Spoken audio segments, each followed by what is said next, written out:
Bonsoir. Bonsoir, ça va bien? Ça va bien. Écoute, on l'a eu. On l'a eu. On l'a. On se laissait désirer une petite affaire. C'est ça. Fait qu'hier, écoute, on s'est rendu compte que notre semaine était décalée d'une journée. Oui, parce que N'est-ce pas? lundi était férié, bref, tout est décalé. C'est ça. Et comme je serai absent la semaine prochaine, ben là, on se disait, on est quand même pas pour faire 2 semaines sans grosse brune. T'en vas où la semaine prochaine? Je m'en vais à Dallas pour Toyota. Oui. Pour pas conduire des nouveaux modèles. Ben en fait, c'est un espèce de programme où il y aura toutes sortes de choses, là, un peu des bonbons mélangés, j'ai l'impression. Toyota a des installations, bureaux de recherche dans cette région-là. Ouais.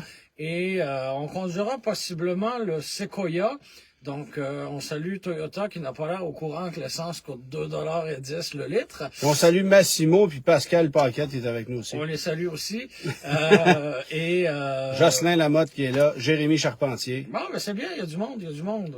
Il dit 2 semaines sans grosse brune, c'est non. J'espère bien. Ben, c'est ça, c'est pour ça qu'on est là. Ouais. Puis on verra probablement le véhicule électrique de Lexus là qui Le RZ 450 oui, un autre après le BZ4X.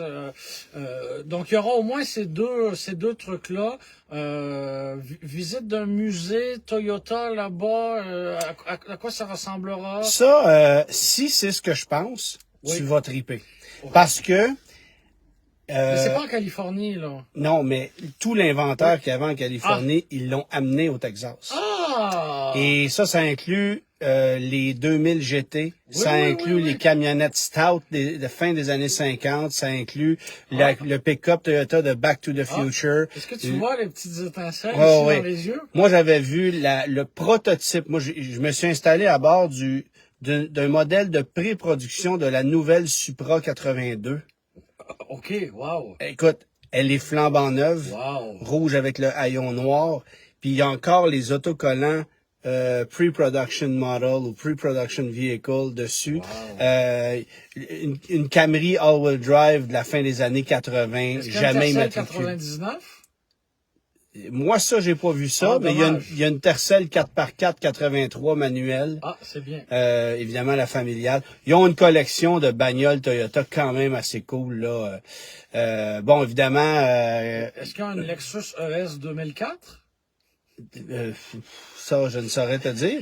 Mais ils ont une Lexus LS 489 pré-production, 90, la première produite. Tu sais, ils ont quand même... Parce que la LS aux États-Unis a été une voiture super importante. Oui. Et pas besoin de te dire qu'elle était lucrative aussi. Là. À cette époque-là, c'était 60 000 $ en 90. Oui, mais il avait fallu développer cette Ouais, voiture-là ouais. aussi, là. Mais oui, ça démontrait bien les ambitions de la marque, Ouais, là. vraiment. Mais c'est ça. Fait que si tu as accès à tout cet inventaire-là, je t'invite à te glisser derrière le volant d'une 2000 GT. Mais je pense que je vais apporter dans ma valise le chandail de la collection T-Top. Oui, c'est ça. La Toyota 2000 GT, et ce sera l'occasion pour Tu t'installes au volant de cette voiture-là et tu fais « Voici ma voiture de rêve ».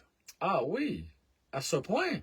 Moi, là, j'ai toujours tripé. Bon, pourquoi j'ai toujours tripé sur une Supra 84 à 87? Ouais. Parce que tu as un long museau, tu es installé très loin derrière, pratiquement sur l'essieu arrière, les phares escamotables. J'ai toujours aimé les Porsche 928 aussi pour cette même raison-là, les Corvettes pour cette même raison-là. J'aime une voiture qui te donne ce genre de position de conduite-là. La Jaguar que j'ai achetée l'année passée, une XKR, c'est un peu le même principe. GT, là. Bon, Ouais. cette position de conduite-là que j'aime dans plusieurs des voitures sport, ben dans une 2000 GT, elle est exagérée. Un peu comme dans une Jaguar E-Type. Oui. Le museau est hyper long. T'as carrément les fesses sur l'essieu arrière. La partie arrière, elle est très courte. Le design de cette auto-là, il est magnifique. Alors, moi, je me suis installé là-dedans, j'ai fait, ben voyons, donc c'est extraordinaire. Je peux pas croire qu'ils en ont fabriqué que quelques centaines. Tu sais, il y a une décapotable qui a été faite seulement. James Bond.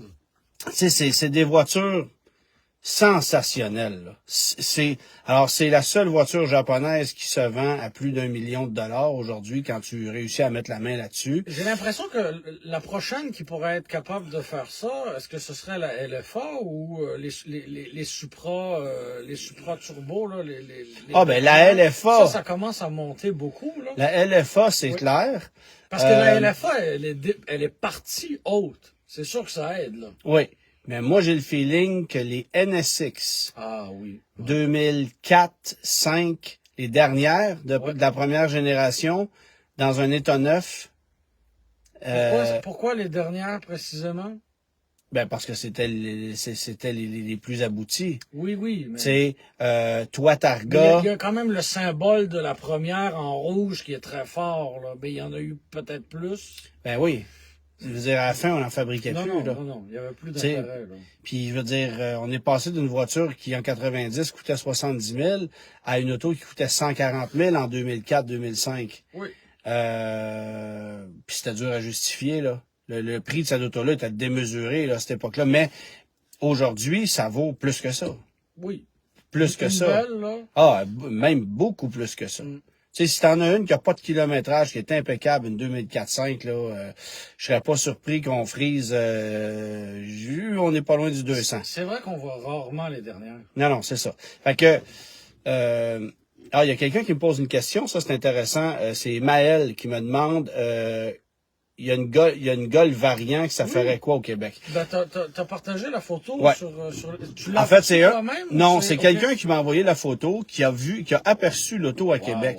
Et moi, évidemment, j'ai tout de suite posé des questions aux gens de Volkswagen. Je comprends. Puis bon, Thomas, qu'on connaît bien, qui est le relationniste de Volkswagen, que je salue, m'a rapidement dit, oublie ça, dans tes rêves, ça s'en vient pas chez nous, malheureusement. Qu'est-ce qu'elle fait là, alors? Ils ont amené 2 familiales et ils ont une Golf 8 5 portes régulières au Québec. Pourquoi? Parce que ils font des tests informatiques, des tests de capteurs, toutes sortes de trucs. Et ça sera jamais vendu ici. Non, Pourquoi? mais pour une raison XY, ils voulaient... on n'est pas en plein hiver, là. C'est même pas pour dire, on veut tester les capacités. C'est vraiment de l'informatique. Puis on va chercher du data avec ces autos-là. C'est des autos qu'on a amenées ici pour aller chercher du data. Fait que ça se peut que vous croisiez une Golf 8 qui n'est pas une GTI ou une Golf R sur les routes. Et il y a 2 familiales en circulation. Fait qu'on les utilise sporadiquement pour fin de recherche. Puis après ça, les voitures vont être réacheminées en Europe. Wow. Mais oui, elles sont ici au Québec. Puis bon. Parce que on a vu l'automne dernier, une Mercedes classe S circuler avec des capteurs un peu partout sur la voiture et des plaques européennes. Ça avait fait jaser beaucoup. Et effectivement, le véhicule était ici pour collecter des données, mais c'était très voyant, justement, parce qu'il y avait des caméras et des capteurs. Là, c'est une Golf blanche, on ne peut plus anonyme, tu sais. Ça prend un œil averti pour reconnaître ce véhicule-là. Là. C'est un peu moins flamboyant. Là. Ouais, je veux juste relire le commentaire, des fois ça passe vite. Normand qui me dit Hyundai va tuer la Sonata, bâtard que c'est difficile pour les berlines. On reviendra là-dessus un peu plus tard. Puis bon, moi j'ai parlé, tandis qu'on parle de Volkswagen, j'ai parlé aux relationnistes de Volkswagen parce que ce dimanche, sur Salut Bonjour, je présenterai le ID4. Là, je le conduis dans sa version 4 roues motrices. On te souhaite qu'il n'y ait pas de panne d'électricité samedi soir sur la rive nord de Montréal. Oui, parce que la semaine passée, ici, il y avait un BZ4X de branché qui ne cumulait pas d'énergie pour cause de bordel, il n'y a pas d'électricité. Et évidemment, on salue ceux qui n'en ont toujours pas. Ça, c'est épouvantable. Là. J'étais en Outaouais hier soir et j'ai croisé des dizaines de camions d'Hydro-Québec qui se suivaient. C'était très spectaculaire à voir. Encore des zones sans électricité. Tout n'est pas rentré dans l'ordre encore. Non, c'est ça. C'est vraiment... Mais bref, il y avait un BZ4X ici qui n'était pas en mode recharge pour faute d'électricité. Là, il y a Jocelyn qui me demande si l'auto jaune qui est chez moi, c'est à Benoît. L'auto jaune? Ouais. Bon, il y a quelqu'un qui est passé devant chez moi. Visiblement. Jocelyn, bonjour. Tu as déménagé dans un cul-de-sac. Oui, c'est ça. Puis l'auto jaune qui est dans ma course, ce n'est pas à Benoît, c'est puis on fait référence à Benoît Charette, là, j'imagine. Non, mais c'est parce que tu vas livrer du poulet. Oui, c'est ça, en Porsche 718 Cayman T. Ce n'est pas ça. C'est une voiture d'essai, évidemment. Bon, alors j'ai parlé aux gens de Volkswagen et j'ai posé la question sur la disponibilité là, de l'ID4 parce que ça n'a pas de bon sens. C'est un vrai problème. Puis, évidemment, on m'a dit, écoute, c'est une catastrophe en ce moment. On pleure notre vie. On est obligé de dire à des clients qu'ils n'auront pas leur véhicule. On a des annulations de commandes pas mal, beaucoup plus que ce que Volkswagen s'attendait. Volkswagen qui se fait annuler des commandes? Oui. Les clients appellent puis disent, garde, là, arrêtez de me niaiser, moi je retire ma commande, redonnez-moi mon dépôt. OK, mais tu vas acheter quoi comme véhicule? Mais il y a peut-être un peu plus d'espoir ailleurs, j'ai aucune idée. Cela étant dit, ça sera pas comme ça pour encore trop longtemps. La bonne nouvelle, c'est que Volkswagen, à l'automne, parce que là, il y a quelqu'un qui s'appelle Recherche Syndic, je soupçonne que ce soit pas son vrai nom, qui me dit que il y a 3 ans d'attente. C'est dur à évaluer. Oui. Un ID4 en ce moment, t'en veux un, tu peux même pas placer une commande. C'est non. Parce que en ce moment, ils sont tous assemblés en Allemagne. La production mondiale de ce véhicule-là se passe en Allemagne, mais ça changera dans les prochains mois. À l'exception du marché de la Chine, que sa propre usine. Bon. Mais c'est ça. Fait que l'Allemagne doit fournir la Norvège, la Suède, les marchés où les électriques sont super populaires. Qui attirent, c'est ça, encore plus qu'ici, là. Et le problème, c'est qu'il y a beaucoup des pièces nécessaires à la fabrication des ID4 qui sont fabriquées en Ukraine. Pas besoin de te dire que de ce temps-là, les usines fournissent ils fournissent pas. Ils ont d'autres priorités que de bâtir des pièces pour des véhicules, là. Ils ont surtout des problèmes plus graves que Volkswagen à vendre des autos, là. Fait que, on se plaindra pas de ça nécessairement, mais la vérité, c'est qu'en ce moment, on n'est pas capable de fournir. On doit annuler des commandes et les véhicules qu'on attend, les modèles 2022, parce que ce qu'on nous a dit, c'est que tout ce qui s'appelle commande 2021, les modèles 2021 à être produits ont tous été produits et livrés. Les 2022, là, ça jamme dans l'automnoir, puis il n'y a rien à faire. Puis la grande majorité de ce qui a été commandé ne sera pas livré. Donc, on déplace ça à 2023. Mais en 2023, c'est-à-dire à partir de l'automne, on fabriquera des ID4 en Amérique du Nord, à Chattanooga, au Tennessee, là où on fabriquait la Passat. Et là où on fabrique toujours l'Atlas. Mais ça sera sur la ligne de l'ancienne Passat qu'on fabrique plus. Oui. Mais pas besoin de te dire que l'outillage pour assembler une Passat et un ID4, c'est un peu différent. Pas le même. Donc, en plus d'un réaménagement, il y a de la construction nécessaire, là. Il y a Maël qui me demande combien d'attente pour une Bolt, c'est minimum 1 an. Ouais. Ça aussi.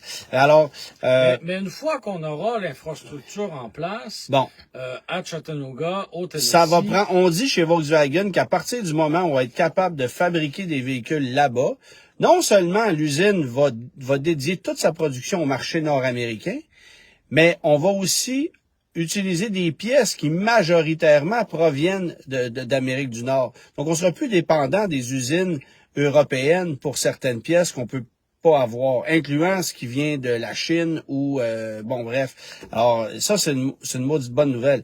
Puis, on dit pas qu'on va être capable de tout livrer au jour 1, évidemment. Il va y avoir à peu près une année de catch-up en bon français, c'est-à-dire ça va prendre 2022 pour retrouver un beat à peu près normal, ce qui veut dire qu'en 2023, ça va prendre 2023 pour retrouver un beat à peu près normal, ce qui veut dire qu'en 2024, tu devrais techniquement pouvoir te présenter chez un concessionnaire Vaux, commander un ID4 et l'avoir dans un délai raisonnable, qui pourrait être 1, 2, 3 mois, 4 mois. J'ai hâte de voir. Moi aussi.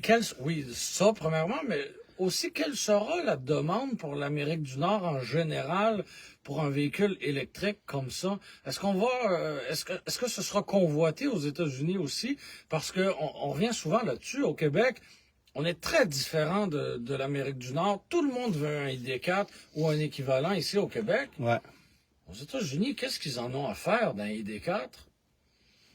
Non, en ce moment, non. Mais est-ce qu'en 2024-25, ils en voudront Moi, plus. j'ai le feeling qu'ils vont tous trouver preneur. Ça sera pas un problème, Oui, là. oui, Tu sais. oui. Puis je veux dire, Chattanooga, c'est pas une petite usine. On n'en fabriquera pas 10 000 par année. Non. Alors, je veux dire, ils ont un plan d'affaires très solide. Puis, pour le moment, il y a quelqu'un qui posait la question, là, est-ce que la ID3 va venir chez nous? Oubliez ça, trop petit. Ça serait de Trop faire, petit et trop cher pour le format que ça a. bon, ça serait de faire la même erreur que ce que Chevrolet a fait avec la Bolt, parce qu'on considère peut-être que la Bolt, c'est une erreur, aussi drôle que ça puisse paraître. Pas ici, on l'adore, mais à l'échelle nord-américaine, la Bolt, ça vend pas. C'est pourquoi on s'en vient avec l'Equinox, avec le Blazer, puis que c'est sûr que la Bolt va disparaître à ce moment-là. Moi, je suis persuadé de ça. Mais même au Québec, imagine si la Bolt avait eu le format d'un Equinox, à quel point elle serait encore plus populaire. Même ici. Oui. Oui, mais elle serait plus cher. Un peu plus cher, oui. Parce que là, une Bolt, Oui, avec les crédits, c'est en bas de 30 000. Oui. Ou Puis c'est 30 000. on avait baissé le prix en plus. C'est bon. Fait que, bon. Mais Volkswagen, lorsqu'on va fabriquer, le ID4, l'usine va rouler à fond de train. Moi, j'ai posé la question, est-ce qu'on a aussi l'intention d'amener la production du ID Buzz en Amérique du Nord? Ah, et là, Bâti sur la même il plateforme. n'y avait plus de service au numéro que vous avez composé. Ah non, la réponse Non. était claire, c'est non. Donc même parce que le ID Buzz européen et nord-américain sera quelque peu différent, arrivera pas ici en même temps. Ben, en Mais- fait, ce qu'on m'a répondu, c'est que on m'a donné l'exemple du Tiguan. Initialement, le Tiguan All Space, Ouais. qui est notre Tiguan à nous, Ouais. donc allongé, beaucoup plus gros que celui qu'on vend en Europe, n'était destiné qu'au marché de la Chine et au marché nord-américain. Il était aucunement question de vendre ce modèle-là en Europe. Et là, en Europe... Et ils les ont- Européens, ils ont vu ça, puis en fait, on le veut nous autres aussi. Ouais. Et Volkswagen, le feeling qu'ils ont, c'est que lorsque la version nord-américaine va être dévoilée du ID Buzz, ben les Européens vont craquer, vont la vouloir eux aussi. Donc là, on pourrait fabriquer pour le marché européen 2 formats. Et nous, comme avec le Tiguan, on n'aurait que le plus gros des 2. Donc un ID Buzz All Space. Un ID Buzz, je sais pas comment on va l'appeler là, évidemment, mais ça pourrait être, Ok. une On possibilité. garde cette porte-là ouverte. C'est ça, exactement. Donc à suivre.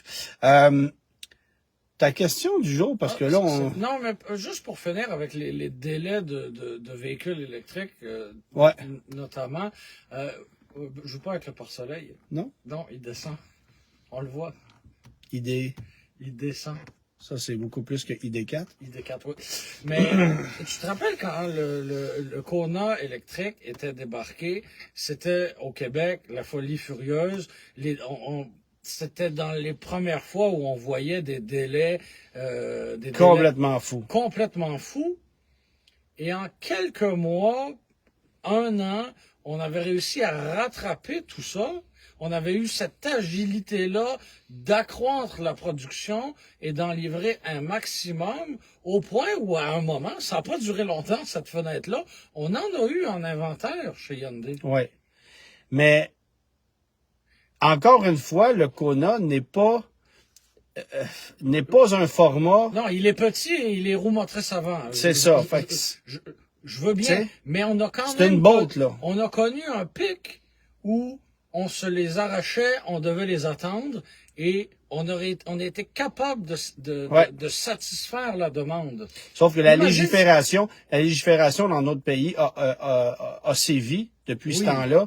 Et là, on était obligé de vendre plus de véhicules électriques ailleurs. Mais les Coréens fournissent, là. Tu sais, Ils ont une capacité de production incroyable. écoute, la Ioniq 5, là, Oui. c'est pas parce qu'on n'en livre pas. Ouais. Il y en a sur la route, j'en vois tous les jours. Donc, c'est pas parce qu'on n'en livre pas, c'est parce que la demande est telle que jamais on aurait pu anticiper que ce véhicule-là connaisse ce succès-là. Tu sais, je l'ai déjà dit, peut-être même installé ici à bord de la Grosse Brune, mais je pense sincèrement que si Hyundai était capable de fournir à la demande avec la Ioniq 5, ça serait fort probablement le véhicule le plus vendu du constructeur, avant l'Elantra, avant le Tucson. Ouais. Tu sais, et oui, avant la Sonata. J'ai Mais marqué imagine long. si à l'arrivée, par exemple, du RAV4 Prime, on avait pu en livrer autant qu'on avait voulu. Ça aurait été À ce épouvantable. moment-là, là, Non, ça aurait été épouvantable. hey! Moi, chez Toyota, on m'a dit qu'on aurait été capable d'en vendre facilement 8 fois plus que ce qu'on a livré. Hey, c'est un Puis- sacré problème, là. Puis on a livré à peu près dans la dernière dans la dernière année complète, là, on a livré à peu près 2500 RAV4 Prime. Au Québec puis en Colombie-Britannique. C'est-à-dire au Canada, dont à peu près 1700 ici au Québec. Hey. C'est du volume, là. Oui. C'est pas rien, là. Mais encore, c'est rien Fait que, tu comparé sais, à la si on en demande. a livré 2500 puis qu'on était capable d'en vendre 8 fois plus, fais le calcul, c'est 20 000 autos, ça, là. Puis ça, c'est juste pour la version hybride. C'est rechargeable, juste pour la là. Prime. On parle pas de l'hybride régulier, puis C'est ça. on parle pas de version essence. Mais là. même l'hybride, on fournit pas, tu sais. Non, Puis non, là, on réussit tant bien que mal à stabiliser la chose. Tu veux un RAV4 hybride en ce moment, paraît qu'à l'intérieur de 2, 3, 4 mois, ça se peut. Hey, wow! Oui, mais Oui, il y a je 6 sais. mois, c'était 1 an. Oui. Tu sais? Puis une Sienna, c'est encore 1 an. Un Highlander hybride, c'est encore 1 an. Puis un Venza, ça existe, ça? Oui, c'est ça. Bon, tu sais, C'est étonnant parce que avant, quand on regardait les chiffres de vente au terme de l'année ou de manière trimestrielle, ben un véhicule qui était en recul en chiffre de vente, c'était il y avait un facteur, l'impopularité. Là, Ouais. c'est pas ça. Parce que tu regardes les chiffres de vente de la Venza, tu dis, hey, ça se vend pas. Non, ils en ont pas. c'est ça. C'est grave, là. C'est ça. Il y a quelqu'un qui posait la question rapidement. Est-ce que Subaru s'en vient avec une Crosstrek Wilderness? J'ai pas vu d'annonce à ce niveau-là, moi. Non, c'est pas C'est encore fait. On a une belle gamme avec le Crosstrek, je trouve. On avait bonifié avec le outdoor. le outdoor puis le moteur un peu plus convenable. Ouais. Mais Je suis pas sûr qu'on va pousser ça jusque-là. quel âge a le Crosstrek là en ce moment? 2018. OK. Donc, tu sais, est-ce qu'on arriverait avec une... Je sais pas. C'est une bonne question. Tu sais, on va arriver l'année prochaine en 2023. Est-ce que ça va valoir la peine? Je le Parce sais que- pas. Est-ce qu'on n'arriverait pas avec ça pour la prochaine génération? La Crosstrek, c'est de loin la voiture la plus vendue chez Subaru. C'est plus de 20 000 unités. Oui. Puis la deuxième, c'est l'Outback à 11 000, là, quelque Oui. chose de même. Fait qu'on en vend énormément. On a du volume. En plus, au Québec, on a la plug-in, là. Ah, oui. On tend à l'oublier. Et c'est uniquement au Québec où on la vend. Ben oui. Hey, ça, c'est un hybride que tu veux pas acheter. Tu sais, je veux pas dire que tu scrapes une Crosstrek avec ça, mais il y a Non, mais c'est la tellement... moins bonne Crosstrek. C'est ça. Il y a tellement d'inconvénients à acheter ça pour sauver sur papier 1,3 litres au 100 et faire 27 km en mode 100% électrique sur papier, ce qui est pas la réalité en plus. Ouais. Puis tu perds en puissance. Oui, parce que Tu sais, bon, en mode hybride, là, pas en mode 100% électrique, c'est nul. ben c'est 6,7, 6,8 litres au 100 Ouais. de moyenne combinée annoncée par le constructeur, mais la vérité, c'est que la voiture est plus lourde et un plus petit moteur, donc force plus, donc consomme plus. Et sinon, tu as 27 km d'autonomie, mais c'est pas l'hiver, c'est 15. Là. Et en plus, tu perds 125 litres de volume cargo dans la valise pour mettre la batterie de la Prius sur le plancher. Ouais. Tu n'as plus de roue de secours. Tu sais, non. Que des Non, inconvénients. c'est ça. Tu touches pas à ça. Ben, d'ailleurs, il y a très peu de gens qui choisissent Ouais, ça. là. c'est ça. Qu'est-ce que tu fais? Je sais pas. OK. Question quiz. Je sais qu'on est, une demi-heure en retard. Ouais, à peu près. Quelles sont les 4 couleurs de la Volkswagen Golf Harlequin? Voilà. OK, parfait. C'est simple. Ouais. Toi, Que pensez-vous de la Dodge Charger 2022 côté fiabilité? Moi, d'après moi, les problèmes de jeunesse sont réglés, là. Ouais, mais là, c'est des problèmes de vieillesse. Ouais, c'est ça. C'est ça, ça va te prendre une marchette. Moi, je trouve la Charger, ironiquement, de plus en plus le fun parce qu'elle est seule dans son monde. Oui, et tout dépendant des versions, tu sais, c'est sûr que si on se paie un trip en prenant une version à moteur V8 avec une couleur contrastante, puis ce véhicule-là devient un jouet en quelque sorte, puis qu'on se démarque, ben il y a un intérêt. Mais si on achète un Charger V6 gris. Moi, ceux que je trouve pas beaux, c'est les 4 roues motrices qui sont un peu jackés, là. Pas ceux que je trouve pas beaux, ils sont blancs puis ils ont des roues noires. Ouais, c'est ça, avec des lumières dessus. Ouais, c'est ça, avec des inscriptions sur les côtés. Ouais. Mais oui, la version à 4 roues motrices, qui est un peu... Par contre, une Challenger 4 roues motrices V6, oui. c'est totalement inaperçu, puis il me semble que tu achètes ça. C'est pas inaperçu parce qu'il y a quand même... Non, mais... Ça paraît, là. Non, mais tu sais pas que c'est un 4 roues motrices. C'est pas écrit dessus, puis il est pas lifté comme une Charger. Hey, c'est très subtil. Une petite affaire. Mais pour moi, le véhicule LX ultime n'existe pas, c'est-à-dire de combiner les 4 roues motrices avec le V8. Ça a déjà été le cas. Oui, mais pas en ce moment. Non, ça n'existe plus. Oui, parce qu'un Magnum, par exemple... Magnum 300, ça existait, là. V8, 4 roues motrices, là... C'est assez économique, ça. Ah, c'est pas ça la question, mais c'est franchement intéressant, là. Ouais. C'est franchement intéressant. Ouais. Mais tu avais un 4 roues motrices plus ou moins efficace avec la vieille transmission Mercedes. Okay. C'était pas... C'était plus intéressant sur papier qu'autre chose. Ouais, c'est ça. OK. Il faudrait avoir la technologie d'aujourd'hui. La technologie d'hier qu'on nous sert aujourd'hui, qui est plus cool que celle d'avant-hier qu'on nous servait à l'époque. Bon. Je pense qu'on était concentrés C'est sur cela. Mais ce qui me ferait aussi avec ces véhicules-là, c'est de payer le PDSF. Non, mais ça arrive pas, ça. Même, en ce moment, ça doit arriver, là. Non, il n'y a pas un concessionnaire qui a ça en inventaire. T'achètes ça, c'est un recours dans le camp, c'est une ancienne voiture de location. OK. Mais si t'en veux une... Je te parle pas d'un L4, là. Non, je comprends. Mais si tu veux un Charger SXT gris V6, que tu vas commander, puis que tu vas payer plein prix, j'ai de la misère. Non, ça n'a pas de bon sens. J'ai de la misère ça n'a pas de bon sens. Ça n'a pas de sens parce que, évidemment, malgré le fait qu'on est dans la période dans laquelle on se trouve présentement puis que tout explose au niveau des valeurs, ça déprécie. Les valeurs sur le marché d'occasion sont pas en croissance. Non, quand même pas. Bon, moi, je vais vous parler, je vais vous parler tout de suite de Ram parce que, tandis qu'on est dans Chrysler. J'ai voulu analyser, parce que ça fait quand même un certain temps que je me pose la question, à quel point Ram connaît du succès avec son RAM de nouvelle génération. Puis la nouvelle génération est de moins en moins nouvelle. Là. Il y a 4 ans, là, c'est un 2019. On appelle DT. Ouais, c'est ça. C'est-à-dire que l'ancienne génération, lancée en 2008 comme modèle 2009 et qu'on vend encore aujourd'hui sous le nom de Ram classique, c'est le DS. Oui. Puis là, on a le DT qui est le nouveau Ram. Il y a 72 000 camions Ram qui ont été vendus en 2021 au Canada. Et il fut une époque où Ram chevauchait de très près avec GM, combinaison Silverado Sierra. Il faut comprendre que quand les constructeurs nord-américains nous servent des chiffres de vente de pick-up, ils combinent tous les modèles. Fait que Ford, la série F, ça part d'un F-150 jusqu'à un F-750. Là. Ram, c'est la même chose. Tu vas avoir un classique, tu vas avoir un 1500 DT, tu vas avoir un HD, tu vas avoir des medium duty. Mais on n'aura pas la segmentation par version. C'est ça. Et chez GM, c'est la même chose. Les HD, bon, évidemment, on scinde Sierra et Silverado parce que c'est deux marques différentes, mais on englobe tout. Et il y a quelques années seulement, Ram et GM étaient... Bon, GM avait encore un peu d'avance, là, mais on était pratiquement nez à nez.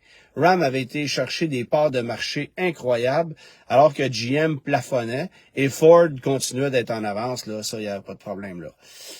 Mais là, ce qu'on constate cette année, c'est que GM a repris de l'avance, que Ram est en recul sérieux, mais que le Ram classique continue de se vendre de façon complètement folle.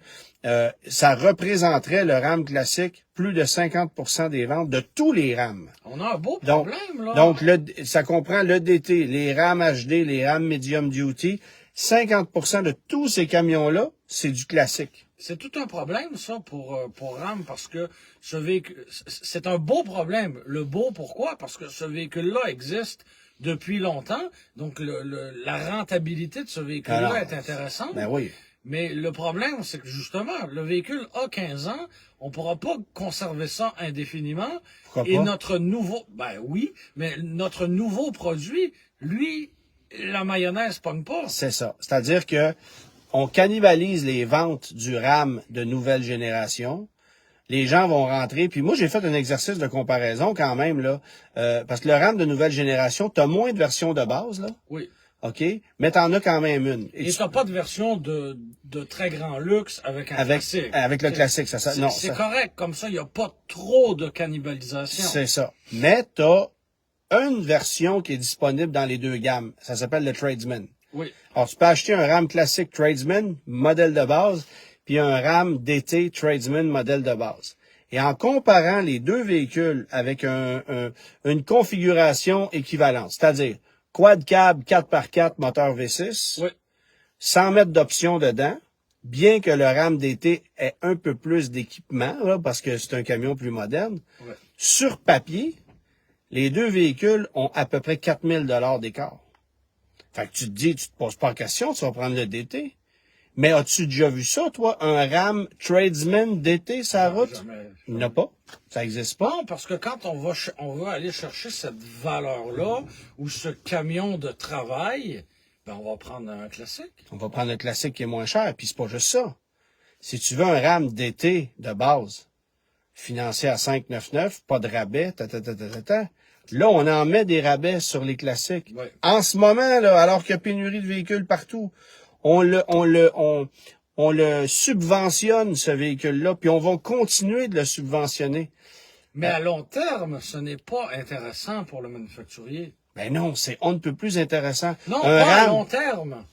un classique. Ben, Le RAM classique doit coûter 1200 pièces à fabriquer. oui, Le ça, moule je est l'entends. payé depuis tellement Mais à longtemps. long terme, ça peut pas fonctionner. Ben, ça fonctionne parce qu'on on a Oui, étiré parce la qu'on sauce. on a une vision très court-termiste, là. Oui, ben, vente, parce à long que, terme, ça peut pas fonctionner. regarde ce qui est arrivé avec la caravane. Je le sais, on a étiré ça beaucoup trop longtemps.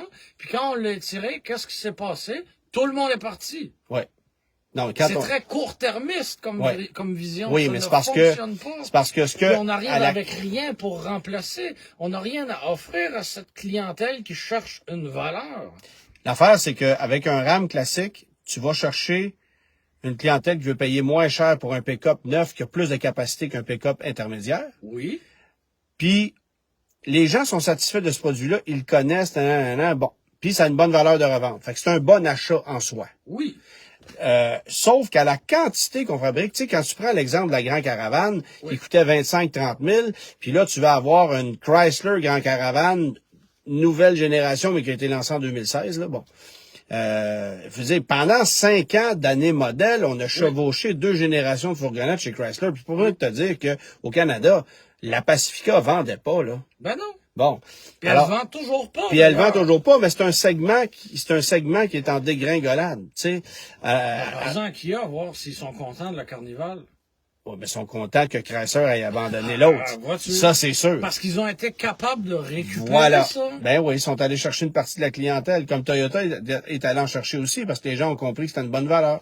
Mais en ce qui Et c'est concerne... pas payant sur le long terme de faire ces choses-là. Ben pour le RAM, moi je vois une exception. Puis je vais te dire pourquoi. Parce que un RAM classique, il y a tellement de volume que ce camion-là, c'est du bonbon. C'est du gros cash qui rentre dans Oui. l'entreprise en Puis ce après, moment. tu fais quoi? Mais ton RAM d'été, tu sais, dans 2-3 ans, quand ils vont tirer la plug sur le classique pour vrai, le RAM d'été, sa conception va déjà être amortie. On va déjà travailler sur des nouvelles générations. On va lancer le RAM EV.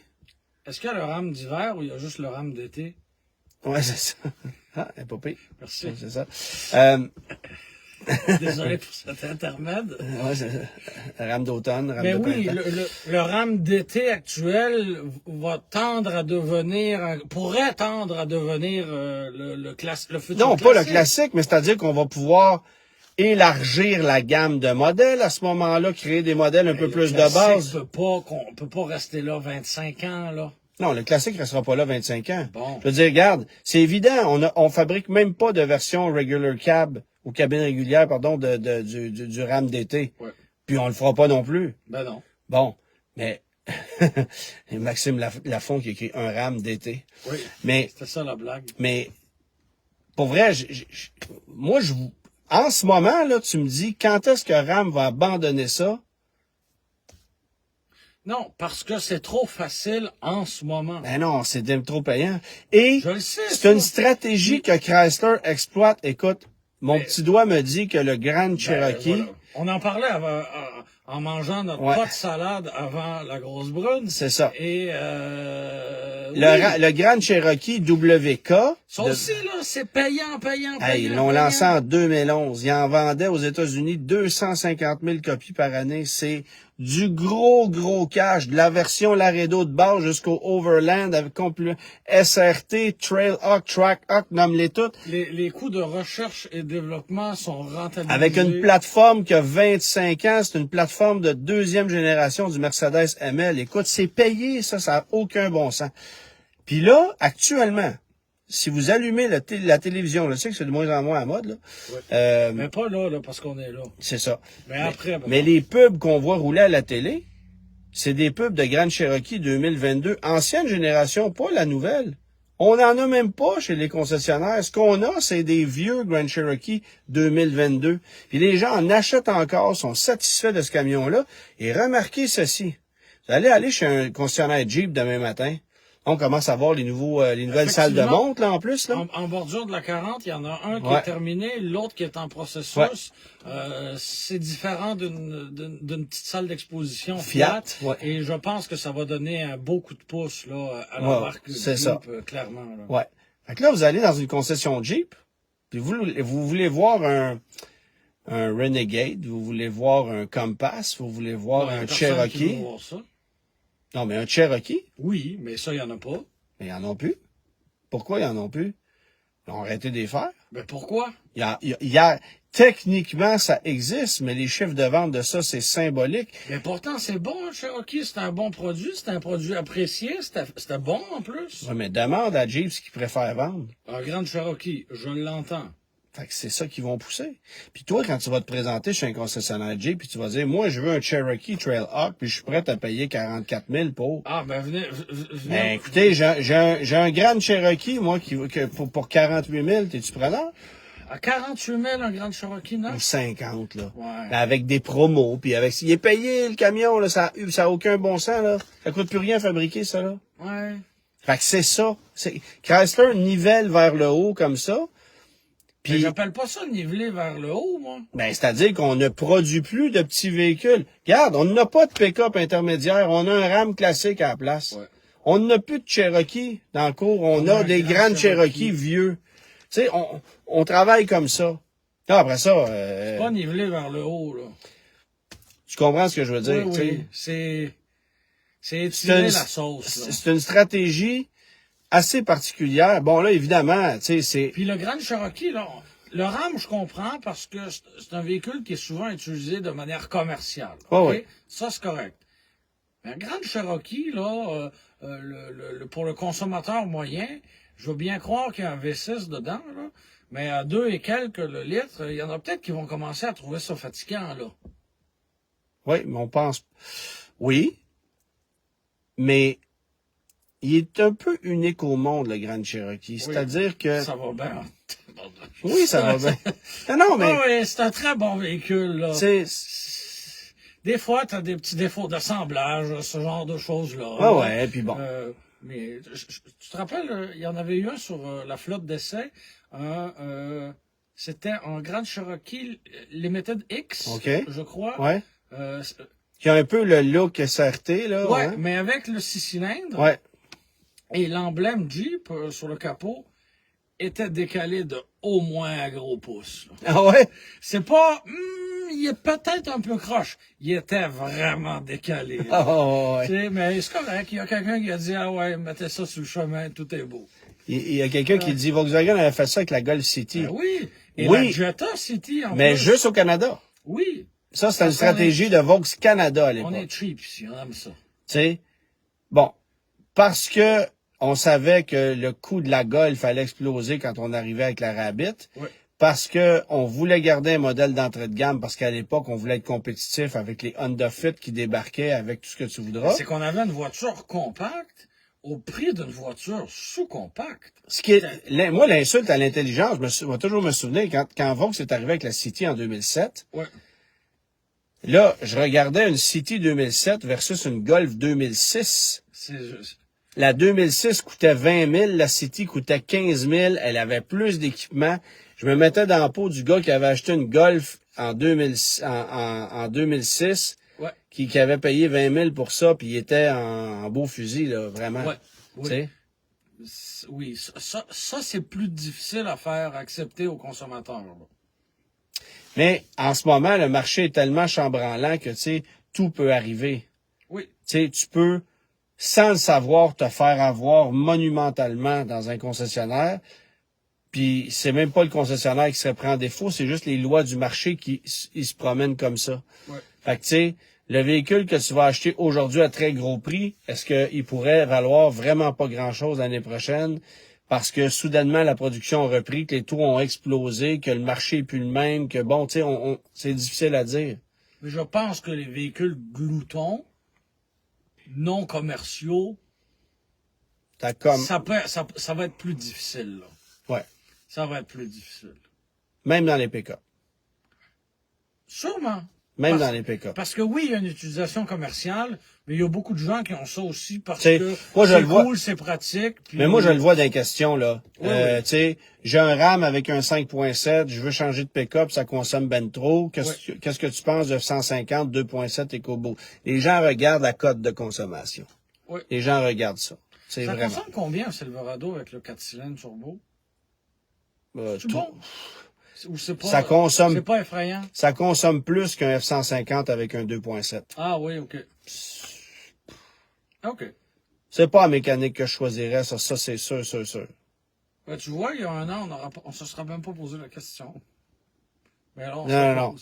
Oui, mais c'est parce que, malheureusement, les pick-up GM, malgré toute leur qualité, ils ne se sont pas améliorés en consommation d'essence depuis, bordel, 10 ans. Ben, c'est les mêmes mécaniques. Oui, mais dans des camions plus carrés, plus lourds, plus imposants, ce qui fait que si tu avais une 8 vitesses il y a une dizaine d'années dans une ancienne génération, tu consommais peut-être même un peu moins que si tu en achètes un nouveau cette année avec un 5.3. Ouais. Tu sais, ça s'est vraiment pas amélioré, là. C'est ça qui est plate. Je comprends. Voilà. Bon, autre sujet. Je salue Michel Gagnon de Mike Autosport qui m'a... .com, c'est ça, spécialiste du financement. Ces pubs-là, elles sont restées en tête. .com, hein, c'est ça. Ouais. Allez voir Stéphanie à la comptabilité. Ah. Ça, je me rappelle pas. Ben, c'est Stéphanie qui faisait les pubs. Enfin, oui? bref. Okay. Fait que... On donne pas de mémoire. lui, il a vu passer à la ligne d'Ancan dans les dernières semaines à Adessa, à Saint-Eustache, des Toyota Mirai. Des voitures à hydrogène, évidemment. Oui. Et on se souvient, il y a Nathaniel qui veut que je parle de ma dernière acquisition. Laquelle? Une voiture orange. Ah, OK. Je n'ai pas parlé de ça pourtant. C'est pour aller être avancé avec ton chandail. C'est ça. Donc, c'est ça. Il a vu ça passer sur la ligne d'Ancan. Puis tout de suite, parce que les voitures, on savait qu'elles avaient été... il y avait eu des décalques sur les portières, bon, etc. On pensait que c'était des voitures gouvernementales. Parce qu'on se souvient qu'en 2019, le gouvernement, sous le ministre des Ressources naturelles et de l'Énergie du Québec, c'était Pierre Moreau, avait fait une annonce à l'effet que le gouvernement du Québec emboîtait le pas de l'hydrogène, que c'était la ressource de l'avenir, qu'on mettait notre énergie là-dedans. Et personne n'y croyait de notre côté. Là. On savait tous que le mur était là, puis on rentrait dedans bien comme il faut. C'est ça. On savait très bien que les lobbyistes de Toyota avaient fait un boulot exceptionnel. Ouais. Puis ce qu'ils font tout le temps, d'ailleurs. Ils sont très, très doués pour ça, mais on savait que c'était de l'argent des contribuables qui était lancé par les fenêtres. Puis ça ressemble pas mal à ça. C'est ça. Alors, alors le gouvernement a acheté une cinquantaine de Mirai. En fait, les a loués, parce que c'est la question que je me posais. Parce que c'est des voitures de 75 000 pièce, là. Oui, PDSF, 75 000 Et donc, on a loué ces voitures-là. Elles sont toujours en location au sein du gouvernement. Je sais que les voitures roulent à peu près jamais. Sont stationnées. On dit à l'oreille que Toyota les a pas rappelés, eux, pour racheter leur bail. Non. Pourtant, on le fait pour d'autres véhicules, mais parce pas que, pour ça. Hein? Parce que là, le gag, c'est qu'on commence à avoir des Mirai de particuliers arriver à l'Encan. Parce que ces véhicules-là étaient en vente libre. Ouais. Hein? On en a vendu, ce que j'ai compris, c'est qu'on en a vendu, en dehors du gouvernement, on en aurait vendu autour d'une dizaine dans la région de Québec. À des entreprises, à des concessionnaires Toyota qui en ont acheté pour eux, puis qui ont utilisé ça, puis bon, parce que à Québec, il y a une borne, il y a une borne de recharge. Mais on m'avait dit, moi, chez Toyota, l'année passée ou l'autre d'avant, là, qu'il y en avait en inventaire et qu'on était vraiment parlable. Là. Genre, le PDSF, c'est 75, mais... Offre 50, puis tu vas l'avoir. Mais tu vas en avoir une pour le prix d'une Prius. Ouais. OK, c'est tout un deal. Mais tu fais quoi avec ça? Mais Mais tu non, peux c'est même pas un deal. avec. Et veux-tu, je te donne la preuve que c'est pas un deal. Parce qu'actuellement, Oui. moi, je suis allé sur la plateforme Autogo ce matin, puis j'ai fait Kijiji, j'ai regardé tout ça. Il y a 3 Mirai à vendre au Québec chez des commerçants chez des commerçants de véhicules, des modèles d'occasion. 3 modèles de... Des Miro? Je sais pas. Okay. Poursuis. T'es en forme, hein? Oui, je te laisse, j'arrête de tout Lâche pas, Vas-y. lâche pas. Fait que il y a trois Mirai à vendre actuellement. Je pense que celle qui a le moins de kilométrage, c'est une 2019, elle a 49 km au compteur. Elle a même pas brûlé un réservoir d'hydrogène, OK? Puis celle qui a le plus de kilométrage a 7800 km au compteur. Hey, franchement, chapeau à la personne qui a roulé 5000 km. Ben, si tu demeures pas loin de la station, oui, ça fait le sais, travail. Là, mais ça demande énormément de logistique. Quand même. Tu sais, il faut... Ouais. On dit qu'avec un véhicule électrique, faut prévoir ses déplacements, puis bon, tout ce que tu veux. Là, c'est pas de prévoir tes déplacements, c'est que tu peux pas aller nulle part. Là. Puis, comme dit Normand, oui. Je trouve ça intéressant son commentaire parce que j'ai pris la peine ce matin de téléphoner dans la station-service Arnois. À 8h15, j'écrivais un article sur le sujet. Parce que je me suis posé la question, je me souvenais plus exactement combien coûtait un kilo d'hydrogène. Et chez Arnois, à Québec, aujourd'hui, c'est 10... Quoi? On a ça? On vend ça? Ah non, absolument. Le gars était très au courant. 17,30 le kilo. Puis avec un kilo, on fait quelle distance? Ben, c'est 1,1 kilo par 100 km que consomme une Mirai. Donc, grosso modo, ça te coûte 19-20 piastres faire 100 km avec une Mirai. C'est-à-dire la même chose en ce moment que si tu avais un véhicule qui roulait à 10 litres aux 100 km. Ben, un RAV4. Un RAV4 à 2 le litre, ça te coûte 20 Fait qu'il est où l'avantage? Puis attends, puis t'as une motorisation qui est complexe, que personne veut réparer. Tu sais, oui. Va pas au garage du coin avec ça. Là, t'achètes une Mirai qui est plus sous garantie, là. Hein? Puis là, on demande pour ces voitures-là chez les commerçants entre 26 et 29 000 $ pour des autos qui ont entre 47 et 5800 km, mais qui valaient 75 à l'état neuf. On demande ça, puis on les vend pas. Et à l'Encan, il y a quelques semaines, c'est vendu, et ça c'est une histoire un peu drôle, c'est vendu une Mirai 2019 de 2000 km pour 11 800 $. OK? La personne qui l'a acheté, on la salue. Je pense que le concessionnaire, c'est Autosphère. Mais bref, je me souviens pas du nom exactement. A acheté cette voiture-là ne sachant pas ce que c'était, en pensant que c'était une Toyota hybride. Parce que quand on la regarde, ça ressemble le Mirai de première génération. Ouais. Là. Ça ressemble étrangement à une Prius. Ouais, tu sais, un peu plus laid, là. Mais c'est possible?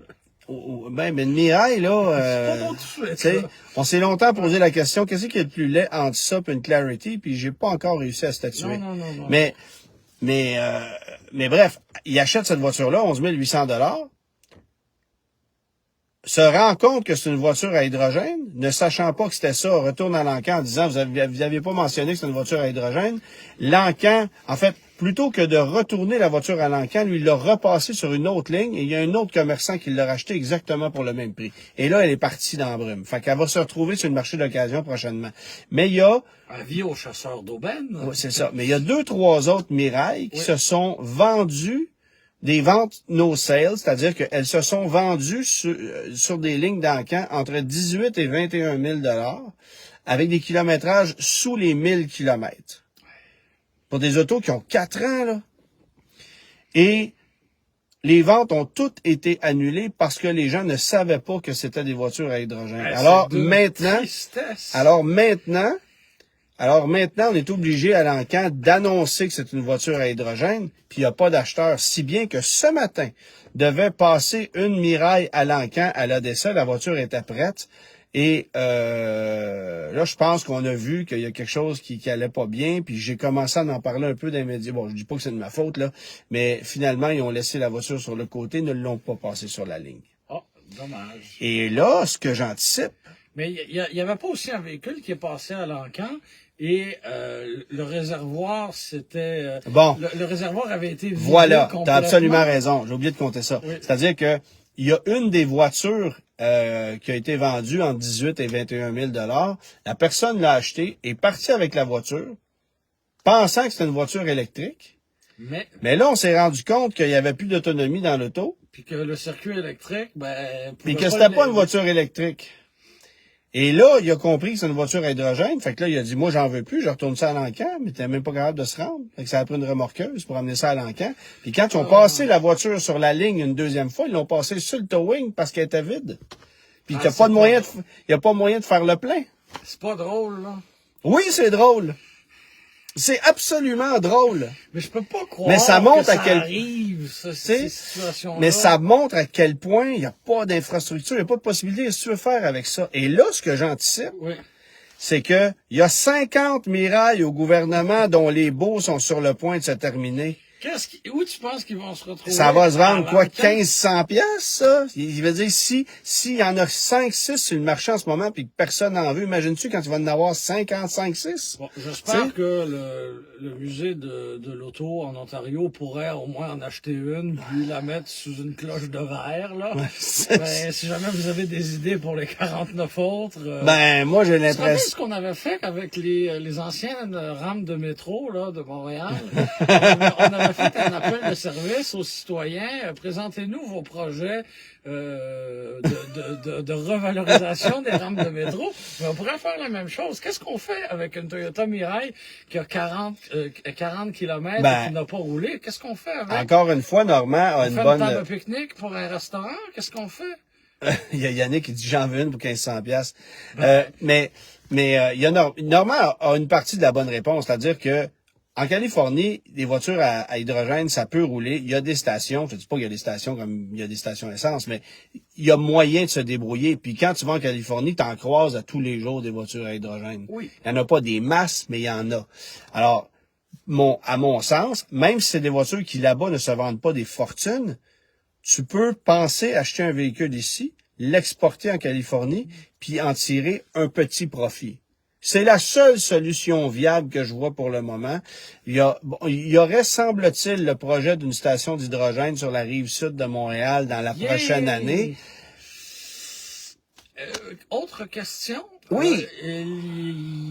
Il y aura ou il y aurait une Mirai de deuxième génération? C'est disponible en vente libre. T'en veux une demain matin, tu l'as? Non, mais c'était... En fait, il n'y a même pas de délai de livraison. J'ai conduit ça l'année dernière, en fait.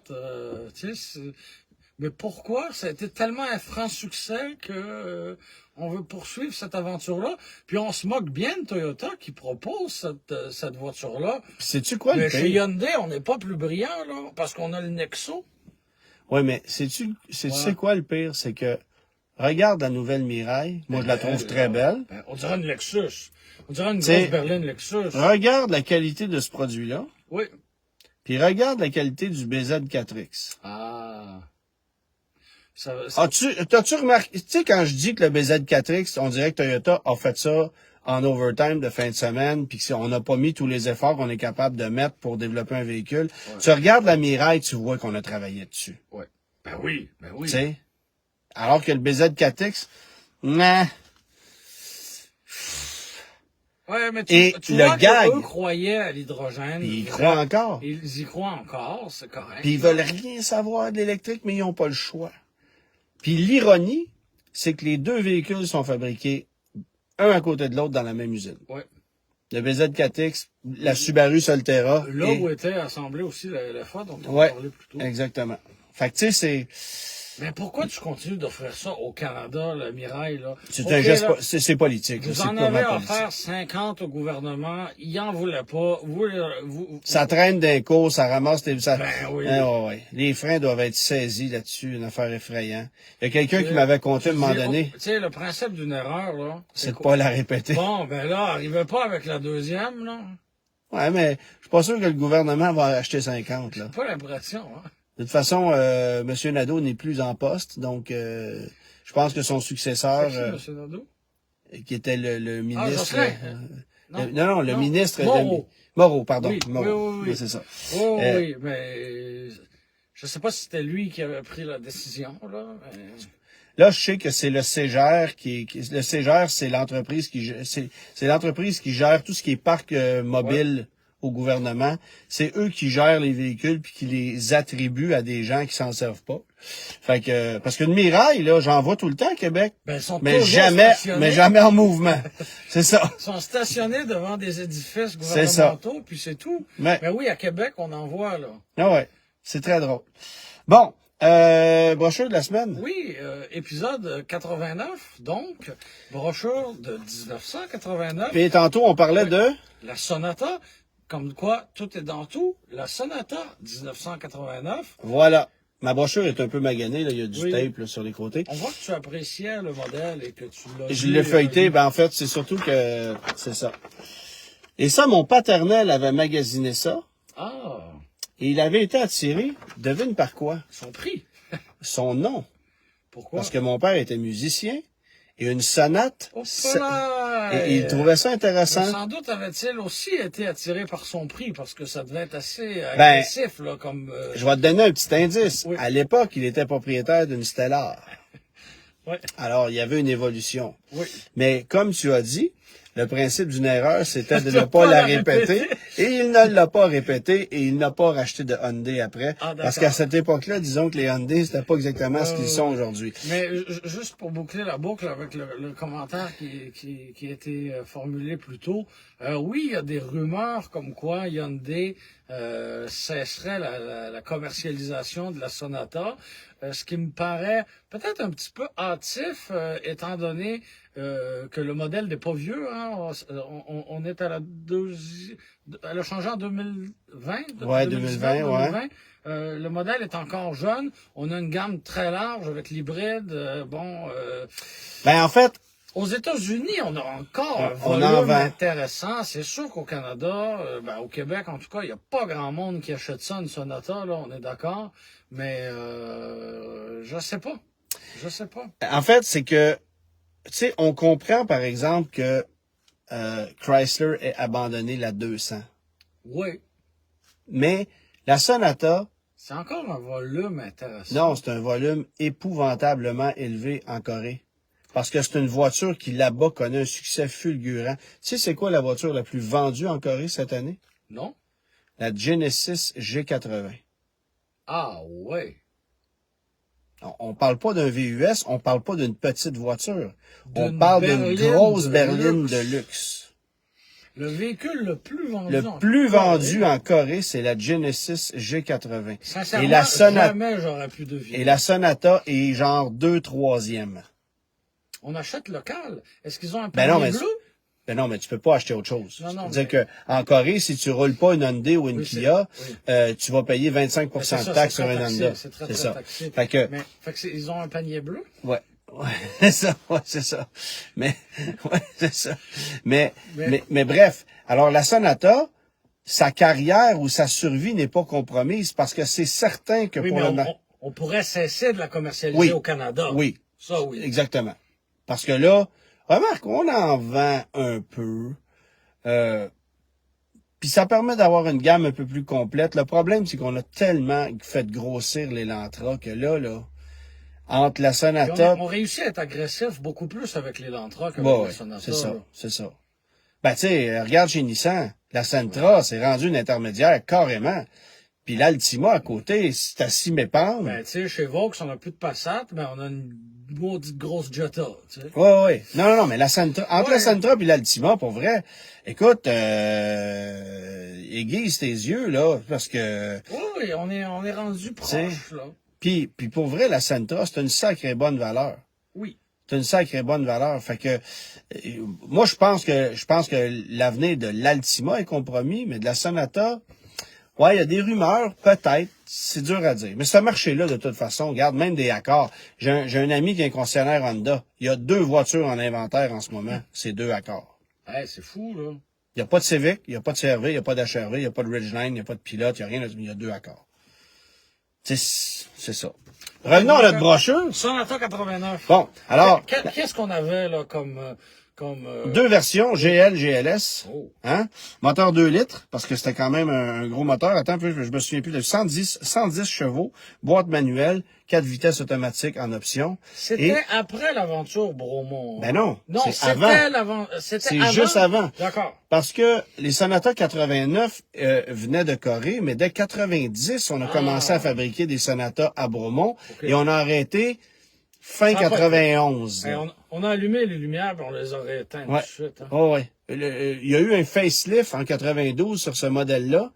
Et je pense qu'on n'a même pas fabriqué de modèle facelift à l'usine de Beaumont. Ça a été une aventure très, très, très rapide, cette histoire-là. Mais ceux qui ont demeuré dans cette région-là et qui se souviennent de cette voiture-là, parce que ça se vendait quand même bien au Québec, la Sonata, il y a eu des Sonata de police à cette époque-là.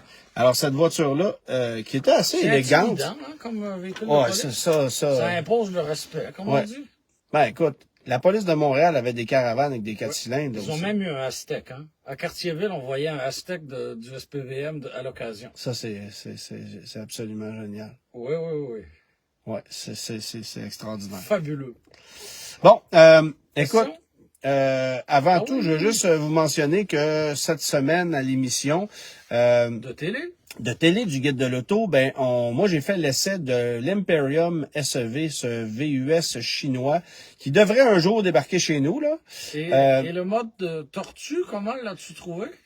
C'est ça. D'accord. Alors, je vous invite à écouter cette émission-là cette semaine parce que j'ai fait un Montréal-Québec avec un véhicule qui me promettait d'avoir une autonomie intéressante. Et j'ai réussi de peine et de misère à faire 270 km sur autoroute. Dans des conditions voilà. pas si difficiles. Non, en dans plus, des là. conditions absolument pas difficiles. Puis c'est ça, je vais donner mes impressions sur le véhicule. Évidemment que c'est un véhicule de pré-production. On doit encore homologuer le véhicule pour le commercialiser ici. Ils doivent faire un crash test à Blainville, justement, chez PMG. Alors, à suivre. On salue Christian Dubois qui doit être tanné de remplir de la paperasse fédérale. Ça doit être l'enfer. Ouais, c'est ça. l'enfer. Puis, tu sais, plus le temps avance, plus le véhicule vieillit, plus il y a des nouveautés électriques qui arrivent sur le marché. Fait que lui, il aurait voulu profiter du momentum, là, puis les amener vite, ces véhicules-là. Parce qu'ils étaient intéressants, mais c'est sûr que plus le temps va avancer, moins le véhicule va être compétitif. Il y a tellement de nouveautés électriques qui débarquent. Ouais. Alors, à suivre. Alors, on a fait l'essai de ça, puis Gabriel, lui, de son côté, a conduit une autre électrique un peu différente, la EQS de Mercedes. Alors, on va regarder ces deux modèles-là. Vas-y donc tes questions. Oui, donc on a Daniel qui voudrait savoir ce que tu penses d'une BMW Z3 de l'an 2000 qui a 120 000 km. Est-ce une bonne voiture pour ce qui est de la fiabilité de la conduite et des coûts de réparation? Le véhicule n'a jamais été utilisé en hiver et on en demande 13 300 $. J'imagine que c'est un 1.9. On dit pas si c'est un 2.3 C'est pas ou un précisé. 2. Bon. C'est sûr que c'est pas... Si tu compares ça avec une MX-5, c'est une voiture très le fun, là. Tu sais, ça n'a pas de puissance, c'est 138 chevaux. Mais C'est encore beau, 24 c'est années plus magnifique. tard. Puis, là. puis, Ouais. puis ça va bien. Ça va bien. Ça a pas si mal vieilli que ça au niveau de la structure.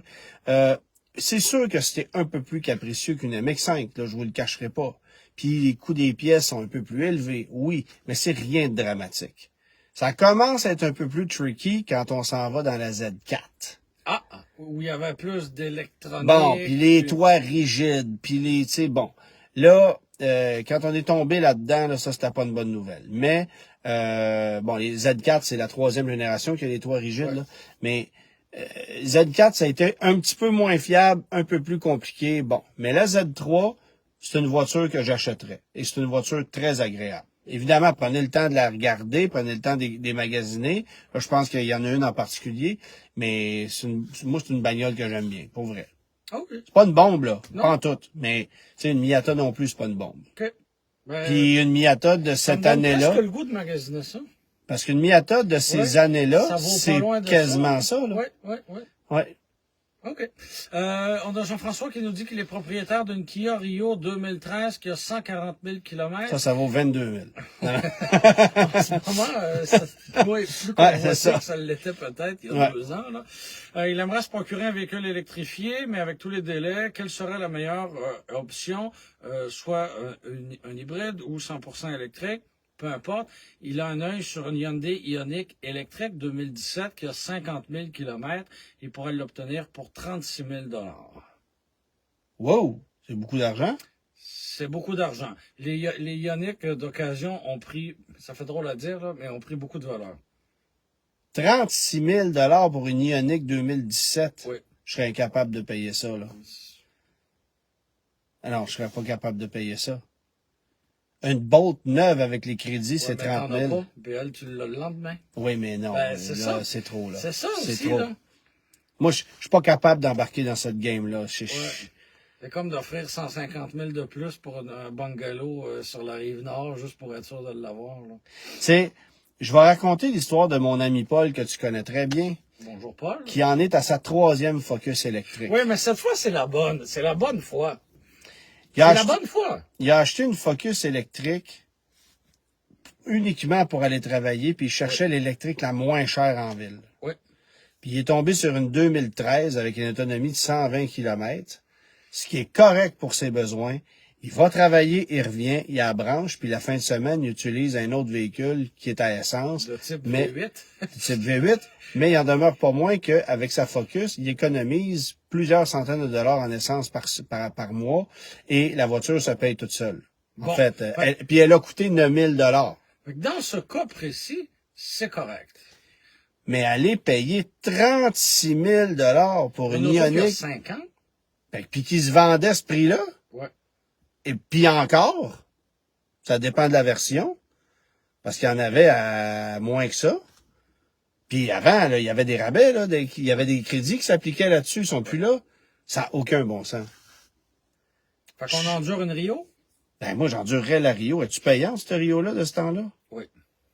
Placez votre dépôt pour une neuve, attendez la neuve, profitez des crédits gouvernementaux, achetez, tu sais, tant qu'à acheter ça, attendez un an, commandez-vous une Bolt qui va vous coûter moins cher. Vous allez avoir une voiture fiable, neuve et garantie, puis pendant ce temps-là, vous étirez votre Rio. Qui doit pas coûter si cher que ça en essence en ce moment. Puis tu sais, faites vos maths, là. Si vous considérez que votre Rio coûte trop cher d'essence, puis que ça vous coûte 125 $ de plus d'essence par mois que prévu, ben absorbez votre 125 par mois, ça va quand même vous coûter moins cher que d'aller mettre 36 000 sur une Ioniq qui n'a plus de garantie. Ça n'a pas de bon sens. 36 000. 26, j'aurais eu mal au cœur. 36, j'y pense même pas. C'est assez clair. Pierre voudrait savoir Lincoln Aviator 2022 ou Audi Q7 2022, lequel est le plus solide pour remorquer une roulotte de 5000 livres? Ah, le Q7. Bon, j'aime mieux la dynamique du Q7, là. Ouais. Le Aviator a énormément de qualité, puis c'est un produit sous-estimé, à mon avis. Ben, qui est juste pas considéré. Ben, parce Il y a qu'il y a le personne mauvais badge. Il y a tu sais. personne qui considère acheter un Aviator. Hein. Tu sais, un gars qui rentre chez Ford puis qui fait Ah, il est peut-être plus beau celui-là qu'un Explorer. Mais Peut-être. c'est ça. Mais effectivement, il y a beaucoup de qualité, l'Aviator, puis il y a beaucoup de puissance, ça va bien, c'est ultra confortable. Dynamiquement, c'est loin d'être méchant.